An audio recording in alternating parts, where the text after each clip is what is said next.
தொட்டில், வைரோ, ஆண்டம், ஷிப். இப்போ அடுத்து டோக்கியோ டவர்.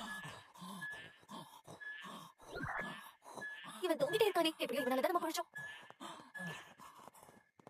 நீ அவங்களை காப்பாத்திட்ட, ரொம்ப நன்றி. நீங்களா எங்களுக்கு அந்த வந்து குட்டியை கேள்விப்பட்ட ரொம்ப நன்றி. No mention. என் கையை உடைஞ்சு போயிருந்தது. நான் வாழ்ந்திருந்தா கூட என்னால வேலை செஞ்சிருக்க முடியாது. உங்க உதவியை மறக்க மாட்டேன். You are welcome. ஏதாவது சொல்லு. ரொம்ப ரொம்ப நன்றி. நான் கூட கிளம்ப போறேன். நான் இப்ப போலாமா? தாராளமா போலாம். இந்த மாதிரி ஒரு அற்புதமான மருந்து நான் என் வாழ்க்கையில இது வரைக்கும் பார்த்ததே இல்ல. உங்களுக்கு எப்படி நன்றி சொல்றதுனே தெரியல. உங்களுக்கு எப்ப எது வேணும்னாலும் என்கிட்ட கேளுங்க. அது என்னன்னா? ஓ புரிஞ்சிருச்சு. சரி அப்படின்னா உங்களை கொல்லனுக்கு அறிமுகப்படுத்துறேன். ரொம்ப ரொம்ப நன்றி சார். நமக்குள்ள இருக்கு நன்றி எல்லாம். எல்லாத்தையும் நான் பாத்துக்கிறேன். வெல்கம். கொல்ல மனிதர்கள் இருக்கிற இடத்துக்கு வந்தாச்சா? காப்லின்ஸ் விட இவங்க ரொம்ப நாகரிகமா இருக்காங்களே. இந்த பக்கம் வா. நீ என் பின்னாடியே வா. வாவ்! இவ்வளவு நுணுக்கமா வேலை பார்த்திருக்காங்கல்ல. இந்த போர்வால் ஒண்ணு பாருங்க, இதெல்லாம் ஜொலிக்குது. இது மாயஜாலமா? ஆமாமா, நீ சொல்றது உண்மைதான். இன்னும் கொஞ்ச நேரத்துல அவரை